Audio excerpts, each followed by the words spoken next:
స్తోత్రం. హల్లెలూయా. లేరా మనము దేవుని కావాలి. మార్కు సువార్త 4:35 చదువుకుందాం.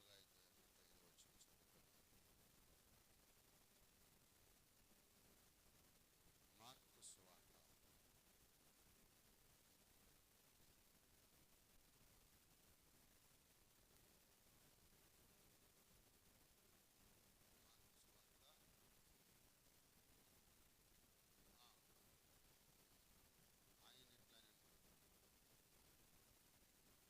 మార్కు సువార్త 4:35. ఆ దినము సాయంకాలం అయినప్పుడు ఆయన అద్దరికి పోదామని వారితో చెప్పగా వారు జనులను పంపివేసి ఆయన ఉన్న పాటన చిన్న దోణిలో తీసుకొని పోయి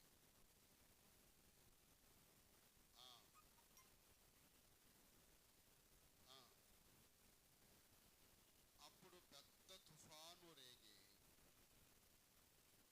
ఆయన ఉన్న దోణి మీద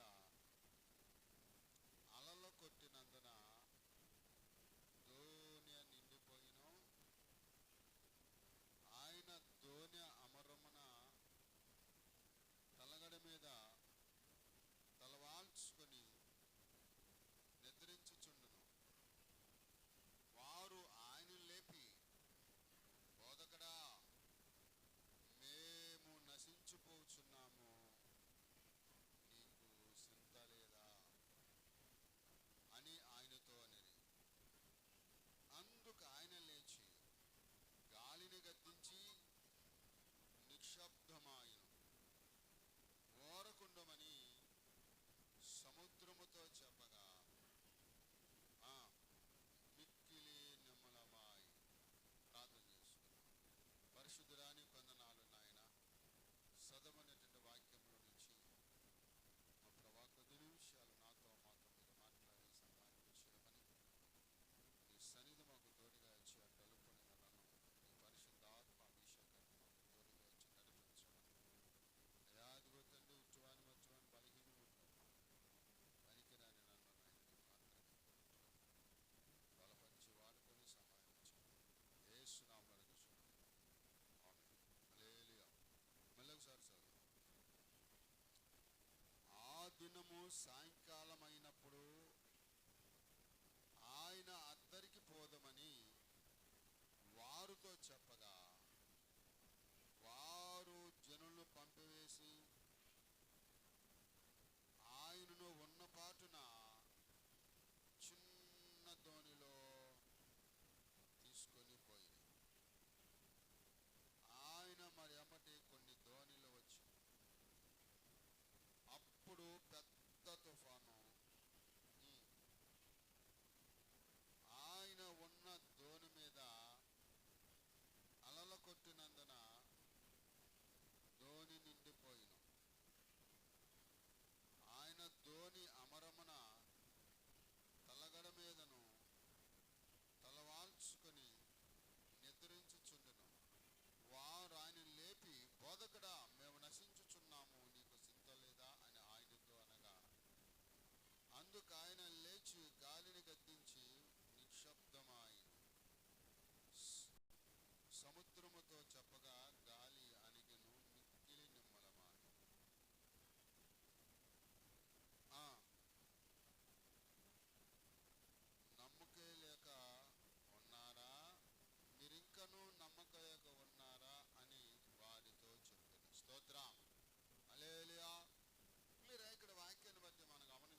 ప్రజలందరూ కూడా వాళ్ళకి ఏం కావాలంటే పెద్ద పెద్ద దోణులు కావాలి, విశాలమైన మందిరాలు కావాలి.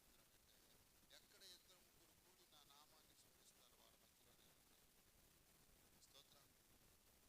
అంటే ఇద్దరు దోణిలో యేసు ప్రభు శిష్యులంట ఆ దోణిలో ప్రయాణం చేస్తున్నప్పుడు వాళ్ళు ఏం చేశారంటే, ఆ ప్రయాణంలో యేసు ప్రభుని నిద్రపుచ్చారంట.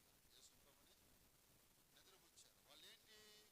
వాళ్ళు ఎందుకు నిద్రపుచ్చారు అని అంటే, వాళ్ళంట కొన్ని ఆ, పనులు లేదా కొన్ని సంగతులు చెప్పుకుంటూ ప్రయాణం చేస్తున్నారంట. ముసలమ్మ ముచ్చట్లు చెప్పుకుంటున్నారు. హల్లెలూయా. ఒక్కో సమయంలో మనం కూడా ఆ ముసలమ్మ ముచ్చట్లు చెప్పుకుంటూ ఉంటాం. అసలైన దానికి మనం ప్రాధాన్యత ఇవ్వం. ప్రార్థనకి మనం ఏమాత్రం కూడా సమయాన్ని ఇవ్వం. వీళ్ళంట యేసు ప్రభు నిద్రపోవటానికి కారణం ఏంటి అంటే, వాళ్ళు విస్తారమైన సంఘర్షణలో పడ్డారు. విస్తారమైన సంఘర్షణ ద్వారా ఏం కలిగిందంటే శ్రమను తవ్వు చూశారు వాళ్ళు. ప్రతి ఒక్కరూ మనమంతా మన నోటిని అదుపులో పెట్టుకోవాలి.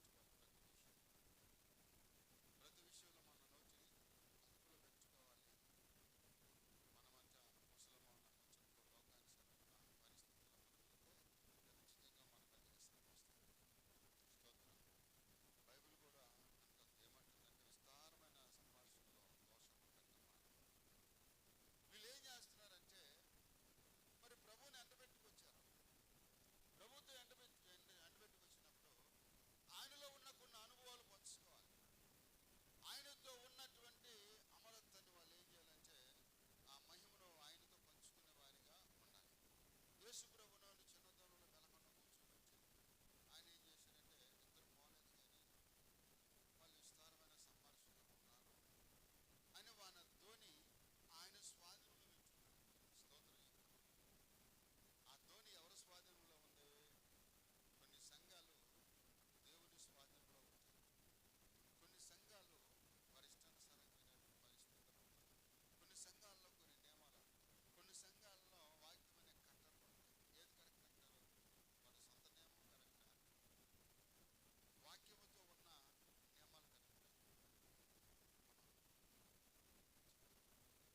వాక్యముతో నడుస్తున్నటువంటి సంఘాలే వాళ్ళ సొంత నియమాలు పనికిరావు. కొన్ని సంఘాలు ఉన్నాయి.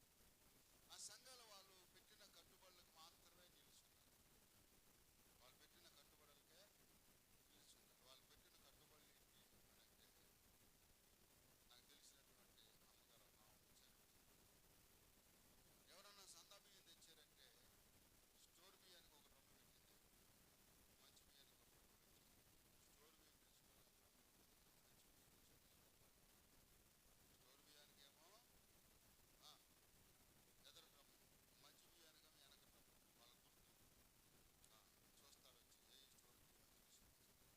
కానీ మన దగ్గర వాక్యం చేత నడిచే సంఘాలు అలా ఉండవు. చిన్న ధోనిలో అంటారు వాటిని.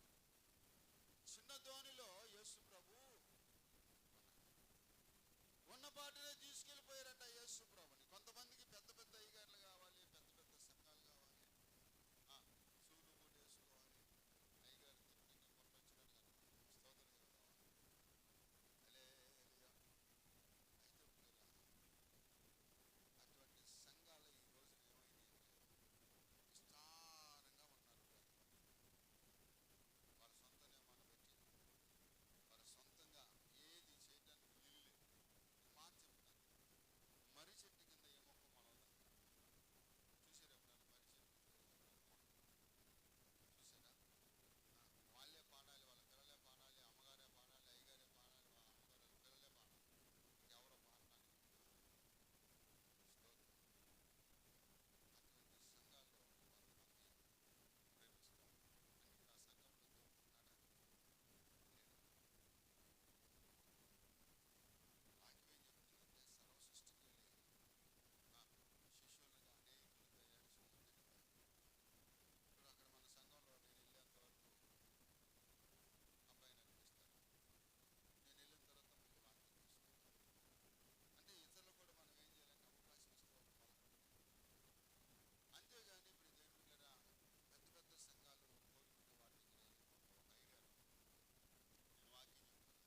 ఎందుకు చేసావు, అలా చేయటం కరెక్ట్ కాదు కదా, అట్లా ఎందుకు చేసావు అని అడుగుతా ఉన్నాడు. అంటే పెద్దవాళ్ళు చెప్పే వాక్యం చిన్నవాళ్ళు చెప్పే వాక్యం ఏమైనా తేడా ఉంటుందా అంటే ఏమి తేడా ఉండదు. ఒక ఆయన 100 పుస్తకాల రచయిత. ఎన్ని పుస్తకాలు? 100 పుస్తకాల రచయిత. అటువంటి ఆయన సబ్బూరు గ్రామం. సబ్బూరు ఎక్కడది? ఆఖరిపల్లి దగ్గర, నూజివేడు దారిలో. ఆఖరిపల్లి నుంచి లోపలికే 20 కిలోమీటర్లు వెళ్ళాలి. ఒకసారి మీటింగ్కి వెళితే ఆ పాస్టర్ గారిని గన్నవరం వాక్యం విని మైక్ అక్కడ పెట్టి ప్రార్థన చేసి మైక్ అక్కడ పెట్టి వచ్చాను. ఆ సభ నడిపే ఆయన ఆ మైక్ తీసుకొని నడుపుతూ ఉన్నప్పుడు నా తర్వాత వాక్యం చెప్పాల్సిన అయ్యగారు, పెద్ద అయ్యగారు గబగా వచ్చి ఆ మైక్ తీసుకొని గట్టిగా వాటేసుకొని, ఇతను చదువు లేకపోయినా మండుతున్న కట్టిలు అంటాడు అన్నాడు. స్తోత్ర. ఏమన్నాడు? చదువు లేకపోయినా మండుతున్న కత్తి లాంటి వాడు ఈ దినాన ఈ రోజులు ఎటువంటి వాళ్ళు కావాలి. 100 పుస్తకాలు రాసిన వ్యక్తి ఎందుకు పనికిరా నాబోధులను చేసి ఏమన్నాడు? స్తోత్రం. కొంతమందికి సంఘాలు చిన్న సంఘమేగా, పిల్లరా చిన్న సంఘంలోనే ఇక్కడ చిన్న ధోనిలో యేసుప్రభు ఉన్నాడు. చిన్న ధోనిలో వాళ్ళు ఉన్నపాటునే యేసుప్రభు అంట. మరి అన్ని ధోనులు పక్కన ఉన్నాయి, కానీ ఏ ధోనులు యేసుప్రభు ఉన్నాడు మనం ఆలోచన చేస్తే చిన్న ధోనులో యేసయ్య ఉన్నాడు. దేవుని పెద్ద పెద్ద వాళ్ళు, పెద్ద పెద్ద సంఘాలు ఉన్నతమైన మరి స్థితిలో ఉన్నాయి అనుకుంటున్నాను, కానీ వాళ్ళకు దేవుని స్కూల్ వాళ్ళకే ఉంటాయి. స్తోత్రం. పెద్ద పెద్ద సంఘాలలో అమ్మగారికి అయ్యగారికి సమాధానం ఉన్నది మనకు కనపడవు. అందుకే ఎక్కడిద్దరు ముగ్గురు కూడిన నామాన్ని స్మరిస్తారు, వారి మధ్యలో నేను ఉంటాను. చూడండి ఒకసారి యెహోషువ సువార్త 6వ అధ్యాయం 22వ వచనం చదువుదాం. యెహోషువ సువార్త 6వ అధ్యాయము 22వ వచనం చదువుదాం. మరనాడు సముద్రపు ధరణి నిలిచి ఉన్న జన సమూహము చూడగా ఒక చిన్న దోణి తప్ప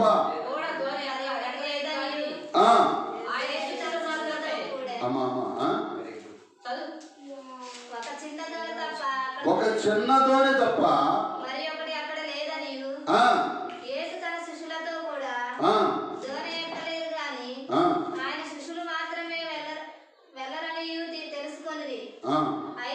అయితే ప్రభు కృతజ్ఞతాస్తుతులు చెల్లించినప్పుడు వారు రొట్టె భుజించిన చోటునకు దగ్గరున్న తిబేరియా నుండి వేరే చిన్న దోణులు స్తోత్రం, వేరే చిన్న దోణులు వచ్చిన. ఒక చిన్న దోణి తప్ప అక్కడ ఏమీ లేవంట. అంటే చిన్న దోణిని వదిలిపెట్టేశారు, చిన్న దోణిని వదిలిపెట్టారు.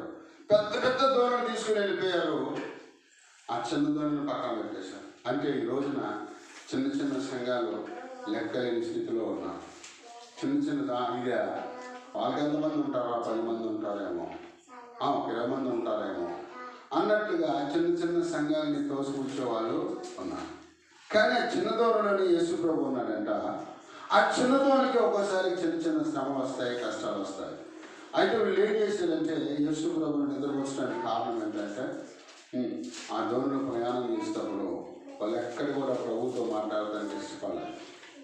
ఎవరో యేసుప్రభు శిష్యులు జనవరి మొదలుకొని నవంబర్ 16వ తేదీ వరకు ఎన్ని రోజులు ఎన్ని గంటలు ప్రభుతో మాట్లాడారు ఒకసారి ఆలోచించారు. ఎన్ని రోజులు ఎన్ని గంటలు ప్రభుత్వ సంభాషణ ఉంది. అటువంటి పరిస్థితుల్లో మన ఇష్టానుసారమైనటువంటి నడక నడిచినప్పుడు మన జీవితంలో కొన్ని శ్రమలు వస్తాయి, కష్టాలు వస్తాయి. కానీ ఏబుకి ఎందుకు వచ్చాయా అని అడగచ్చు. ఏబుకి ఎందుకు వచ్చాయంటే ఏబుని దేవుడు పరీక్షించడానికి ఆ శోధన వచ్చింది. ఆ శోధన కూడా ఏమయ్యాడయ్యా అంటే జయించాడు, రెండింతల ఆశీర్వాదాన్ని పొందుకున్నాడు. జరిగిన ఈ కాలం అంతా కూడా మన కుటుంబాన్ని ధోనిలో, చిన్న ధోనిలో యేసు ప్రభు ఉన్నాగా ఆయనతో మనం ప్రయాణం చేసేవారు అని ఆలోచన చేస్తే పిల్లల శ్రమలలో, కష్టాల్లో ఉండే ఆయన ఏం చేస్తాడంటే గద్దించేవాడిగా ఉన్నాడు. ఆయనంతా వాళ్ళు అలాగా నడుస్తూ ఉన్నప్పుడు దేవుడు ఏం చేశాడో చూద్దాం. చూడండి, కీర్తనలో 107వ కీర్తన 25వ వచనం ఒకసారి చదువుకుందాం. 107వ కీర్తన 5వ వచనం ఒకసారి చదువుదాం. ఆకలి దప్పుల చేత కీర్తనలు 107వ కీర్తన 25వ వచనం. ఆయన సెలవీయగా తుఫాను పుట్టును. హల్లెలూయా. ఏనండా ఆయన సెలవీయగా ఆయన సెలవు లేకుండా జరగదు. ఆయన సెలవు లేకుండేది జరగదు. ఒకవేళ నాకు ఎందుకు శ్రమ వచ్చింది అనుకోవచ్చు. ఆయనలో మనం అంతా దేవుళ్ళగా ఉండేవారిగా ఉండాలి, కానీ ఆయన నిద్రపుట్టేవారిగా మనం ఉండకూడదు. అందుకంటాడు, ఇస్రాయిల్ని కాపాడేవాడికి కొనకడు ఇస్రాయిల్ని కాపాడేవాడు కొనకడంట నిద్రపోడంట. ఇది చూస్తే ఈ శిష్యులంతా ప్రభువును పక్కన పెట్టేసి వాళ్ళు మాట్లాడుకుంటున్నప్పుడు ఈయన ఏం చేసిన సముద్రానికి ఆగ్రహించాడంట. సముద్రమా ఒక్కసారి ఈ వ్యవహారం చూడన్నాడంట. హల్లెలూయా, హల్లెలూయా. చూడండి, ఆ తుఫాను ఎప్పుడైతే ఆయన ఆజ్ఞించాడో వెంటనే తుఫాను పుట్టిందంట. ఆ తుఫాను పుట్టిన వెంటనే అలలు ధోని మీద స్తోత్రం. యేసు ఉన్న ధోనిలో తుఫాను వస్తాయి, యేసు ఉన్న ధోనిలో శ్రమలు వస్తాయి. కానీ ఆయనతో ఉంటే ఆయన ఏం చేసిందంటే అలాని గడ్డించినట్ట. వీళ్ళు వెళ్ళి అయ్యా మేము నశించిపోతున్నాం, బోధకడానికి చింత లేదా? ఏనంట కొన్నిసార్లు అనుకుంటాం మనం, నాకు ఈ శ్రమ వచ్చింది కదా, ఈ కష్టం వచ్చింది కదా, ఈ అవమానం వచ్చింది కదా, అసలు దేవుడు నన్ను మర్చిపోయాడా, దేవుడు మమ్మల్ని పక్కన పెట్టేసాడా అనుకుంటాం. దేవుడు మనం మర్చిపోతే, ఆయన మనల్ని పక్కన పెడితే ఇది నవంబర్ నెల 16వ తేదీలకు మనం వచ్చేవాళ్ళమే కాదు. ఆయన మనతో ఉన్నాడు. నీ శ్రమల్లో, కష్టాల్లో, ఇబ్బందుల్లో ఆయన నిన్ను విడిచిపెట్టలేదు. గడిచిన జనవరి వరకు ఇప్పటి వరకు ఎన్నో శ్రమలు, ఎన్నో ఇబ్బందులు విడిపించాడు, నడిపించాడు. ఆయన విడిపించాడు, నడిపించాడు, కాపాడాడు. కానీ ఆయన మనం మాత్రం పక్కన స్తోత్రం. ఎప్పుడు తీసుకుని వస్తామంటే ఆదివారం మాత్రమే తీసుకుని వస్తున్నాం ఆయన్ని. హల్లెలూయా. నేనే మార్గము, నేనే సత్యము, నేనే జీవము. ఇప్పుడు దేవుడు కూడా ఒక మనిషి కొరకు దేవుడు ఎంత శ్రద్ధ తీసుకుంటున్నాడో మనకు అర్థం కావట్లేదు. ఎందుకు సముద్రానికి ఆయన ఆజ్ఞించాడు అని అంటే, ఆ శ్రమలో వీళ్ళు దేవుడికి దగ్గర అవుతారని, ఆ శోధనలో ప్రభు దగ్గరికి వస్తారని. వెంటనే అలలు పుట్టిన వెంటనే ఏం చేశారంటే ప్రభు దగ్గరికి వచ్చి, అయ్యా బోధకురా మేము నశించిపోతున్నాం, నీకు ఏ శ్రమ అయినా ఆయన నీతో ఉంటాడు, అదే కష్టమైనా ఆయన నడిపిస్తాడు. మనం అనుకుంటాం దేవుడు నన్ను విడిచిపెట్టాడు. ఆయన విడిచిపెడితే ఈ నెలని మనం చూసేవాళ్ళం కాదు. ఈ నెల ఆ 3వ పునరుత్థానంలో దేవుడు మనల్ని నడిపించేవాడు. నడిపించుచున్నాడు నజరేయుడు, నడక నేర్పుచున్నాడు నడివిడవని దేవుడు. నడిపించుచున్నాడు నజరేయుడు, నడక నేర్పుచున్నాడు నడివిడవని దేవుడు. గడంధకారములైన కష్టాల తీరములైన, గడంధకారములైన కష్టాల తీరములైన, కన్నీటిలో ఎలైన స్తోత్రం. అది ఏదైనా మన దేవుడు మనల్ని ఏం చేస్తున్నాడంటే నడిపిస్తున్నాడు. ఎన్నో శ్రమలు, ఎన్నో కష్టాలు. మనం అనుకుంటాం దేవుడు నన్ను విడిచిపెట్టాడని. విడిచిపెట్టేవాడైతే వెంటనే లేచి ఆయన గద్దించేవాడు. చిన్న ధోనిలో ఇందాక చిన్న ధోని, పెద్ద పెద్ద ధోనిలో అనేకులు కావాలి. చూడండి, ఇప్పుడంటే 500 కాగితం ఉన్నాయి, ఇప్పుడు 20 రూపాయల కాగితాలు ఉన్నాయా? ఇప్పుడు పెద్ద నోటు ఒకటే 500 రూపాయలు, 50 కాగితం, 500 కాగితం, 10 కాగితం, 20 కాగితం, 50 కాగితం, 100 కాగితం, 200 కాగితం, 500 కాగితం పక్కన పెట్టి పళ్ళు కళ్ళు కనుకుంటే దాన్ని తీసుకొచ్చి నీకు ఎవరు ఏం కావాలో కోరుకొని అన్నాం అనుకో, ఏం కోరుకుంటారు అమ్మాయినా? 5 రూపాయలు తీసుకుంటారా? కళ్ళు లేని ముసలిదైనా సంజయ్ పక్కన ఉందనుకో, సంజయ్ 500 రూపాయలు స్వామి, ఈ 500 కాగితం నా ఈ చేయి తీసుకెళ్ళి 500 కాగితం మీద పెట్టు, కళ్ళు కనుకొని పోయినా స్తోత్రం చేయగలవా? స్తోత్రం. అందుకే లోకంలో ఒక సామెత ఉంది, వినాశకాలానికి విపరీతమైన బుద్ధులు అంటారు. చెప్పాలి, వినాశకాలానికి. అక్కడ మన సంఘంలో ఒక ముసలామె చనిపోయింది.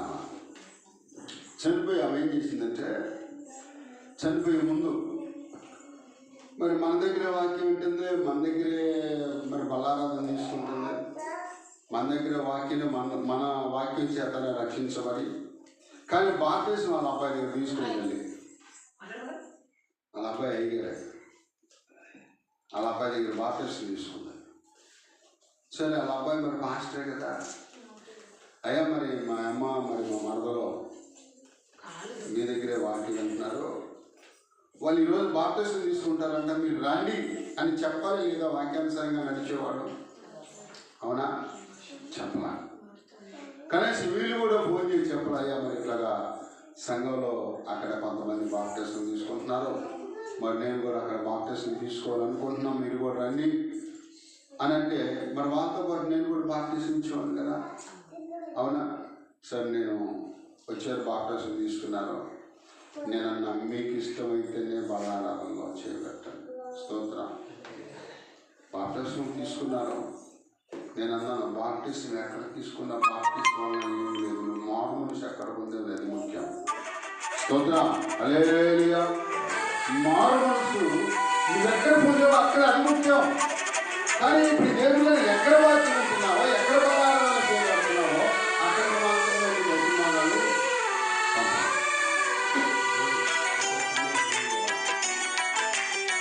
నువ్వు ఎక్కడ వాక్యం ఉంటున్నావో, ఎక్కడ అక్కడ మాత్రమే నీ దశమభాగాలు చెల్లించాలి. దశమభాగం మాట కొత్త నిబంధన లేదు, కానీ దేవుడు దశమభాగం అనే మాట పాత నిబంధన కాలంలో ఉంది.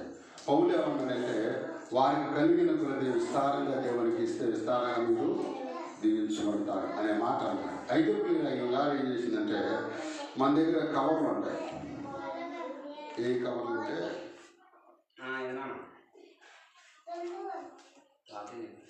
దశమభాగం కవర్లో ఎవరన్నా దశమభాగం ఇవ్వాలనుకుంటే ఇలాంటి కవర్లు ఉంటాయి మన దగ్గర. దశమభాగం ఇచ్చేవాళ్ళు అయ్యా కవర్ ఇవ్వాలని తీసుకుంటారు, తీసుకొని కవర్లో దశమభాగం పెట్టి ప్రార్థన చేయించుకుంటారు. నన్ను అడిగింది, నాన్న కవర్ ఒకటి ఇవా అంది. సర్లే అని ఇచ్చాను. ఆమెకి ఆయన భర్త పెన్షన్ వస్తుంది. ఇక్కడ సంఘంలో ఎవరికో ఇష్టం లేక పెద్దగా టీవీలో చెప్తున్నాడని ఆయన పంపించింది. ఆ కవర్లో కానుక పెట్టి, మన కవర్లో కానుక పెట్టి టీవీ ప్రసంగికుడు గుడివేళ్ళలో పెద్దయ్య గారికి పంపించింది అడ్రస్ రాసి. స్తోత్రం చెబుతాం. ఆయన పంపిస్తే ఆయన నాకు ఫోన్ చేశారు. దాని మీద నా మరి మన సంఘం పేరు, నా ఫోన్ నెంబర్ అన్నీ ఉంటాయిగా. నాకు ఫోన్ చేసి తవుడా ఆయన సేవలకు వచ్చిన తొలి దినాల నుంచి నాకు పరిచయం. స్తోత్రం. ఆయన టీవీఎస్ బండి వేసుకుని వచ్చినప్పుడు నేను కవర్ కుట్టినటువంటి దినాలు ఉన్నాయి. నాకు డబ్బులు వద్దని నా సేవ చేస్తున్నాం తీసుకెళ్ళాను.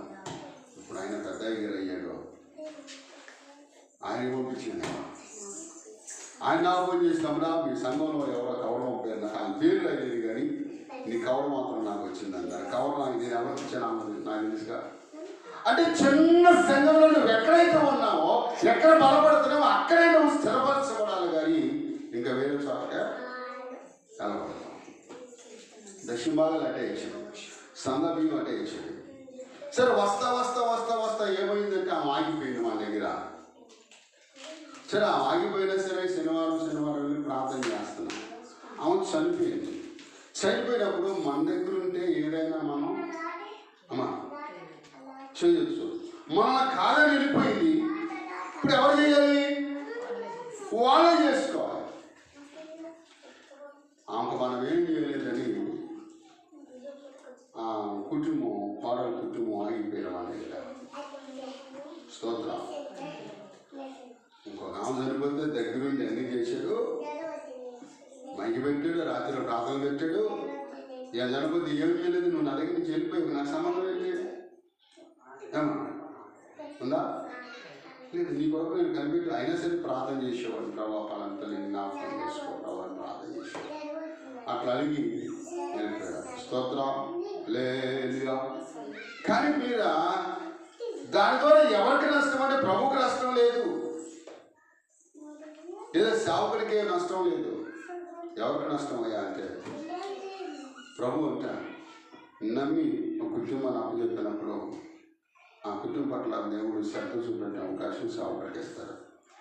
అది చిన్న సంఘాలు కానివ్వండి, పెద్ద సంఘాలు కానివ్వండి. ఒకసారి అమ్మగారు అంతకు ప్రార్థన చేస్తుంది, ఎన్ని ఊరి పేర్లు అంటారు. హల్లెలూయా. ప్రతి పేరుని పెట్టి నేను ప్రార్థన చేస్తాను. ఇప్పుడు తెర మీద అయ్యారు ఉన్నారు. ఎవరెవరి పేర్లు తెలుసా? పెద్ద పెద్ద సంఘాలు ఉన్నాయి. ఆ సంఘాలు ఎవరి పేరు గుర్తుంటుందా? హల్లెలూయా. చిన్న సంఘంలో అందరిని పేరున సేవకుడు ప్రార్థన చేస్తారు. అందుకే చిన్న ధ్వనిలో యేసుప్రభు ఉన్నాడు. స్తోత్రం. చిన్న ధ్వనిలో యేసుప్రభు ఉన్నాడు. మనం ఆలోచన చేసేది లేదా? ఆ కుటుంబం ఆ కార్యక్రమాలు అయిపోయిన తర్వాత ఇక మన దగ్గరికి ఆగిపోయారు. ఏంటి కారణం అంటే ఎవరితో అన్నాడంట. మనసులో పెట్టుకున్నాను నేను, అలాగే అడగల. సరే వెళ్ళాను, ఒక రోజు వెళ్ళాను. అమ్మ ఏంటనంటే ఏం లేదన్నా. స్తోత్రం. నా మీద కలిగితే ఉంటుంది, దేవుని మీద అనకూడదు. నా మీద కలిగిన స్తోత్రం, దేవుని మీద ఏమాత్రం కూడా అనకూడదు. అన్ని పెద్ద పెద్ద ధోని వెళ్ళిపోయాయి, కానీ చిన్న ధోని మాత్రం అక్కడ ఉంది. లేదా పెద్ద పెద్ద ధోనులు అనుకుంటాం, కానీ వాళ్ళు ఏం చేస్తారు, కొన్ని నియమాలు ఉంటాయి సంఘాల్లో. బట్ తెర మీద అయ్యగారు ఉన్నాడు. తెర మీద అయ్యగారి దగ్గరికి వెళ్ళాలంటే సభ్యత్వం తీసుకోవాలంట. అర్థమవుతుందా? సభ్యత్వం కార్డు ఇస్తారంట. ఆ సభ్యత్వానికి ఏంటి కార్డు? పుట్టినరోజు అయితే కేక్ అల్లే పంపిస్తారు. ఎవరైనా చచ్చిపోతే పెట్టి కూడా అలా పంపిస్తారు. సభ్యత్వానికి డబ్బులు కట్టాడు. హల్లెలూయా. దశభాగం వీలేదనుకో కవర్లో చూస్తారు, అలాంటి పేరు రాలేదని లిస్టులో చదివి ఫోన్ చేస్తారంట. దశభాగం మొత్తం లేదు. దశభాగాల కొరకు ప్రార్థన చేస్తారు, ఫోన్ చేస్తారు. కానీ ఆ కుటుంబానికి బాగోపోతే అయ్యగారు ఫోన్ చేస్తారు. కింద ఉంటారే, అయ్యా అయ్యగారితో నేను ప్రార్థన చేయించుకోవాలి, అయ్యగారితో కలవడం కష్టం, ఆయనతో మాట్లాడటం కష్టం. స్తోత్రం చెబుదామా అంటే ప్రభు కంటే ఎక్కువైపోయారు వీళ్ళు. ప్రభు కంటే ఉన్నతమైన స్థానంలో వీళ్ళు పెట్టుకున్నారు. అందుకనే ప్రభు లేదా కొన్ని సంఘాల్లో మరి వెలుగుతో సంబంధమైన సంఘాలు కొన్ని ఉన్నాయి. వాళ్ళకి లోకసామెత అవుతుంది కదా, దేవుడు వరం ఇచ్చిన చెప్పాలి, దేవుడు వరం ఇచ్చిన. కాబట్టి లేదా చిన్న సంఘాలు మనం దేవుడితో మాట్లాడాలి, ప్రతి దినం మాట్లాడాలి. నీ సమస్య ఏదైనా, ప్రభు నా శోధన, నాకు ఈ కష్టం వచ్చింది ప్రభు అని మాట్లాడితే, వీళ్ళు దేవుడితో మాట్లాడకుండా ప్రభువునంట పక్కన పెట్టారు. ప్రభువుని పక్కన పెట్టి ఏం చేస్తున్నారు అని అంటే, ముసలమ్మ ముచ్చట్లు, నేను ఆ ఊరి లేను, నేను ఈ ఊరి లేను అని చెప్తా ఉన్నా.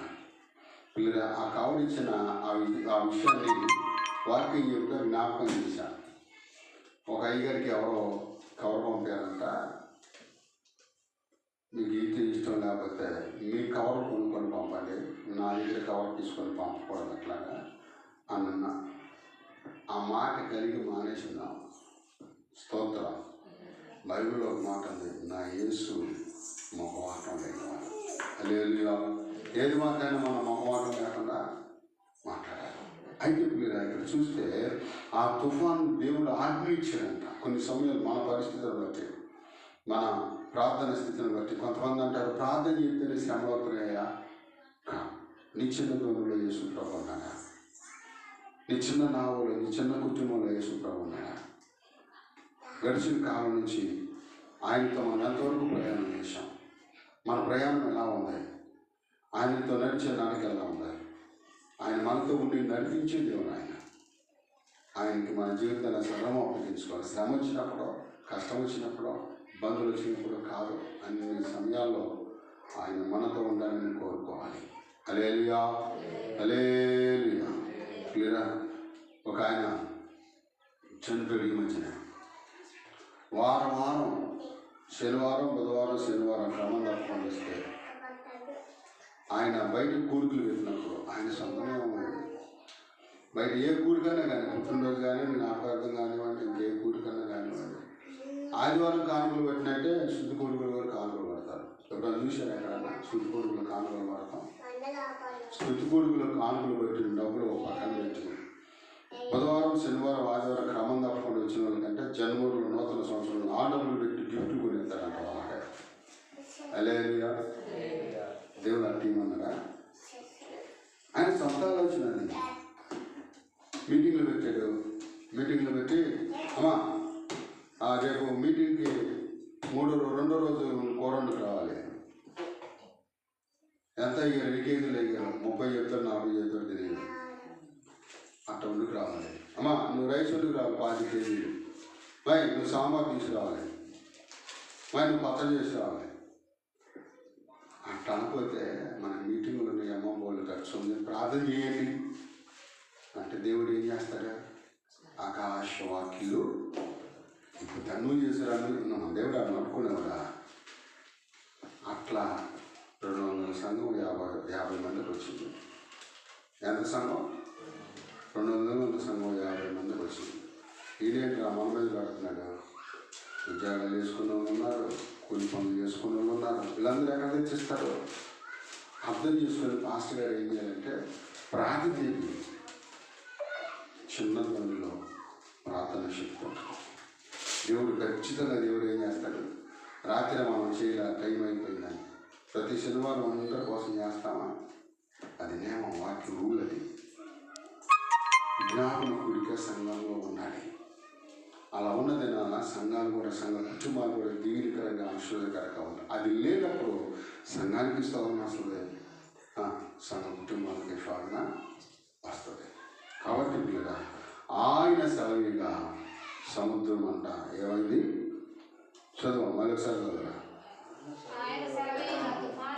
స్తోత్రం. ఆయన సెలవిగా తుఫాను వచ్చింది. ఇప్పుడు వచ్చి తుఫాన్లన్నీ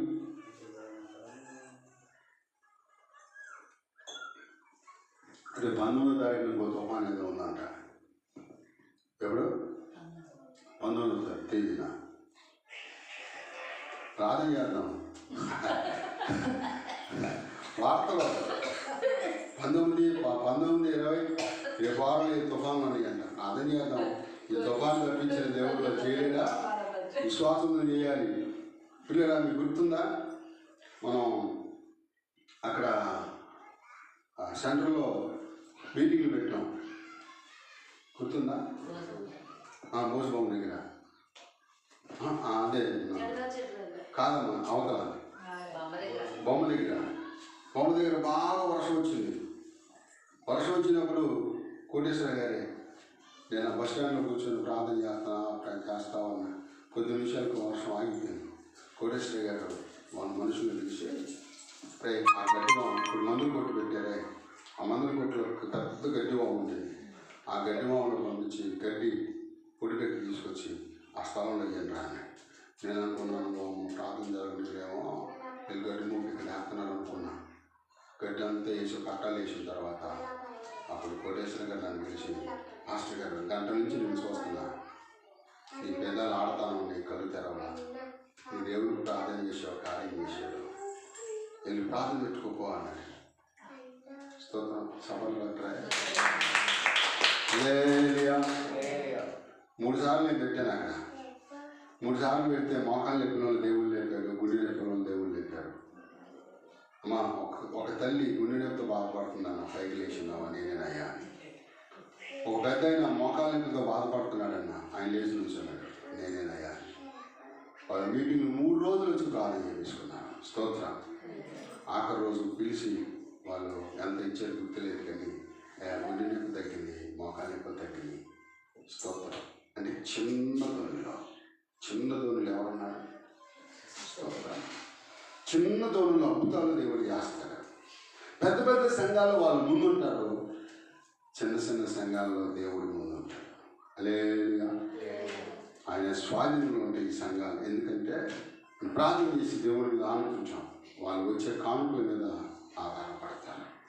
కానీ మనం మాట్లాడాలి ప్రార్థన దేవుడిని ఆనుకోవాలి. అందుకంటే యెషయా-గ్రంథం 26 వచ్చిన ఎవరి మనసుల మీద ఆనుకోవడం వారి పూర్ణ శాంతి గలవారిగా కాపాడారు. స్తోత్రం. కీర్తన 22వ కీర్తన 4వ వచనం చదువుతాం. త్వరగా చదువు ముగిస్తాను. మా పితరులు నీ యందు నమ్మిక ఉంచిరి, స్తోత్రం. ఎవరి యందు నమ్మిక ఉంచాలి? అమ్మా ఎవరి యందు నమ్మిక ఉంచాలి? దేవుని యందు నమ్మిక ఉంచాలి. కానీ ఈ రోజున యేసుప్రభునేమో తెలంకాయలు పెట్టేస్తున్నారు. నేను మొన్న కూడా చెప్పాను, అయ్యగారు తెల్లబట్టలు వేసుకొని ఎదర చేతకు ఒక బొమ్మ ఉంది ఇక్కడ చొక్కా మీద, ఆరాధన చేస్తా చెప్తావాడన్నట్టు అంటాడు. ఆయన అట్టగా కాలు తిప్పుతున్నాడు మొహాలు మీద. ఆ కాలు అటు తిప్పితే అందరూ వెళ్ళిపోతున్నాడు. ఎక్కడ అభిషేకం రా బాబు అనుకున్నాడు. స్తోత్రం. వాళ్ళు ఎంతమంది ఉన్నారు అనుకున్నారు? హాల్ అంతా నిండిపోయి ఉన్నారు. ఇంకా చూస్తే మరి నేను ఒక సాక్షి విన్నా. అది ఎక్కడ అంటే ఖమ్మం అంట. ఎంత ఉంటుంది? దీని మీద కొంచెం ఉంటుంది బాక్స్. ఎంత ఉంటుంది బాక్స్? 1000 రూపాయలు అంటది. 1000 రూపాయలు. దాంట్లో ఒక నూనె డబ్బా, ఎర్రమడతాలు తెల్లమడతాలు ఉంటుందంట. ఎర్రమడతాలు ఆటకు ప్రార్థన చేస్తాడంట. ఆటకు ప్రార్థన చేసి ఈ ఎర్రమడతాలేమో బండి కట్టుకోమంటాడంట, ఈ తెల్లమడతాలేమో మొన్న కట్టుకోమంటాడు. ఇప్పుడు ఆంచిన కాదాలి అమ్మా, ఆంచనకే. స్తోత్రం. కానీ అక్కడ విస్తారమైన ప్రజలు వెళ్ళిపోతున్నారు. స్థానిక సంఘాన్ని విడిచిపెట్టి, స్థానిక సేవకుని విడిచిపెట్టి వాళ్ళు ఏం చేస్తున్నారంటే వెళ్ళిపోతా ఉన్నారు. నాకు చెప్తా ఉన్నారు అది కరెక్ట్ కాదని. అది కరెక్ట్ కాదు. నూనె డబ్బా ఆగింటుంటే ప్రభు ఏమన్నాడు? మీలో ఎవరైనా రోగి ఉంటే సంఘ పెద్దలను పిలిపించుకొని నూనె రాసుకొని ప్రార్థన చేయించుకోమన్నాడు. అంతేనా? నూనె కొనుక్కోమన్నాడు. ఆ బాక్స్ ఎంత తెలుసా? 1000 రూపాయలు అంట. మడతలు ఎంత ఉంటుంది? మడతలు ఎంత ఉంటుంది? నూనె డబ్బా ఎంత ఉంటుంది? మొత్తం కలిపి ఒక 100 రూపాయలు వేసుకో. కానీ దాని ఖరీదు ఎంత పెట్టాడైనా? వ్యాపారం అండి. వ్యాపారం జరిగేది ఇక్కడ తిరణాలు అయితే స్తోత్రం. కానీ ఇక్కడ అంటున్నట్టుగా మా పితరులు నీ యందు విశ్వాసము, మడతాల మీదనో నూనె మీదనో కర్చీపులు ప్రార్థన చేసి ఇచ్చాట్ల మీదనో మనం నమ్మిక ఉంచకూడదు. కానీ నీ దేవుడు యెహోవా యందు నమ్మిక ఉంచు. ఎవరి మీద? దేవుని మీద నమ్మిక ఉంచాలి. దేవుని కలిగి ఉన్నవాడు ఎప్పటికైనా దీవించబడతాడు. మనుషులను నమ్ముట కంటే యెహోవాని నమ్ముట, రాజును నమ్ముట కంటే యెహోవాని నమ్ముట. వీళ్ళు నమ్మల. ప్రభువు నిద్రపుచ్చాడు. కానీ దేవుడు ఏం చేశాడంటే నమ్మదగిన దేవుడు కనుక ఆ తుఫాను గద్దించాడు. ఏ శోధనైనా ఏ సమస్యలను ఉన్న ప్రభు వారిని గద్దించునగాక. ఏ రోగంలో ఉన్నా దాన్ని దేవుడికి గద్దించునగాక. ఏ బలహీనత నా దేవుడు గద్దించునగాక. స్తోత్రం. హల్లెలూయా. మేము కొత్తగా ఇప్పుడు ఆ రేకుల షెడ్లో ఉన్నాం కదా, మరి తెలివిగా మాకు చెప్పబెట్టకుండా హఠాత్తుగా వచ్చేసి అయ్యా కొంచెం రేకులు చిన్న చిన్న రిపేర్లు ఉన్నాయి, కొన్ని సామాన్లు బయట పెట్టుకుంటే అన్నారు. ముందు ఆ పొయ్యి అవన్నీ బయటికి తెచ్చాం. తర్వాత అయ్యా మరి కొంచెం పైన సిమెంట్ పడింది, మంచం అని ఫ్రిడ్జ్లు కూడా బయట పెట్టండి అన్నాడు. అన్నీ బయట పెట్టిన తర్వాత టైం బట్టి దిల్లయ్యేలాగంటున్నాడు. ఎంత దుర్మార్గం. నేనన్నా అనుభవిస్తారు. ఇద్దరిని గర్భిణీతో ఉన్న స్త్రీలను బయటకు పంపావు. ఇంట్లో నుంచి నిండు గర్భిణీతో ఉన్న బిడ్డను పంపావు. ఏం విత్తుతావో దాన్ని కోసి చెప్పాలి. ఏది విత్తుతావో అది కోసి తీరుతావు. గొడవ పెట్టుకున్నాను నేను. గొడవ అంటే పెద్ద గొడవేం కాదు. కేసు పెట్టాలి. వెళ్ళి ఖాళీ చేయాలనుకున్నప్పుడు నెల రోజుల ముందు చెప్పాలి. ఏదో 3 నెలలు 6 నెలలు టైం ఇవ్వాలి. అన్స్వీట్కి ఇల్లు ఖాళీ చేయించేవాడు మీద కేసు పెట్టాలా లేదా? కానీ ఆయన కూడా పోలీసే. అందులో ఇంటి పని జరుగుతూ ఉంది. ప్రార్థన చేయండి, మంచి దొరికినట్లుగా ప్రార్థన చేయండి. నేను అన్నా మా కుటుంబాన్ని రోడ్ల మీద పడేసాం. ఇది అంతవరకు నేను ఒకళ్ళు గొప్పవే కావచ్చు, నువ్వు ఆఫీస్లో కావచ్చు. ఇది న్యాయమా? నన్ను అడిగిన దానికి నా దగ్గర సమాధానం లేదా? నా పరిస్థితులను బట్టి నువ్వు అడిగిన దానికి నా దగ్గర సమాధానం. ఎంత దుర్మార్గుడాడు. నువ్వు ఆఫీసులో అయితే ఏంటి, ఇంకొకటి అయితే ఏంటి? నువ్వు చెప్పాలి. చెప్పకుండా వచ్చి నువ్వు మమ్మల్ని అటాకులు రోడ్డు మీద పడేక అద్దె కూడా తీసుకొని ఎంత దుర్మార్గం. ఇటువంటి మంద దేవునికి తెలియని మందలో ఏమవుతుందంటే మనతో ఆడుకుంటారు. మారు మనుషులు లేని వాళ్ళు మనతో ఆడుకుంటారు. జాగ్రత్తగా ఉండాలి. ఆ సమయంలో దేవుడిని ఆనుకునే వారిగా మనం నేనన్నాను. దేవుడిని చూసుకుంటాడు. పెట్టచ్చు. ఇప్పుడు వెళ్ళిన కేసు పెట్టచ్చు. నాకు సమయం ఇవ్వకుండా ఇల్లు ఖాళీ చేయించేసాం.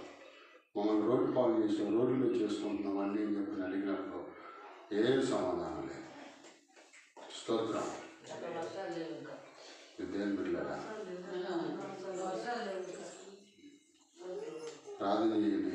ఇల్లు దొరకాలని ప్రార్థన చేయండి. అయితే ఒక ఇల్లు చూసాం, మొత్తం ఒక చోట ఉండాలని 4 గదులు దేవుడు ఇల్లు ఖాళీ చేసినట్లు ప్రార్థన చేయాలి. కొందనాలు దేవుని మాటలు దీవించుండగా. చిన్న దోణి, ఏదోనా చిన్న దోణి ఎవరున్నారు చెప్పాలి. చిన్న కుటుంబాల్లో యేసుప్రభు ఉంటాడు.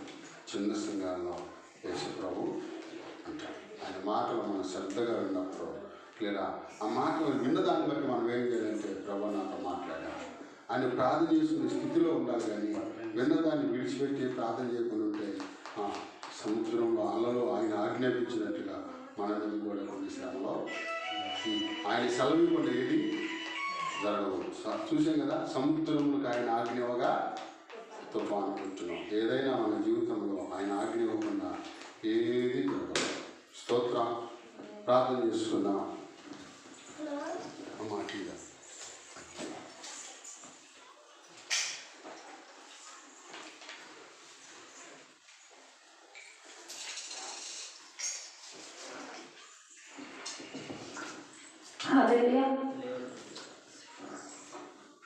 స్తోత్రము స్తోత్రము స్తోత్రము స్తుతులపైన ఆశ్రయుడైన మా ప్రియాపరలోకి తండ్రి నీకు వందనాలు స్తోత్రాలు నాయన. దయగలిగిన యేసయ్య, కృపగల ప్రభువా, దయగల తండ్రి, ప్రేమామయుడ, కృపామయుడ, నీ దయా సంకల్పాన్ని బట్టి ప్రార్థన చేస్తున్నాం ప్రభువా. నీకు వందనాలు స్తోత్రాలు తండ్రి.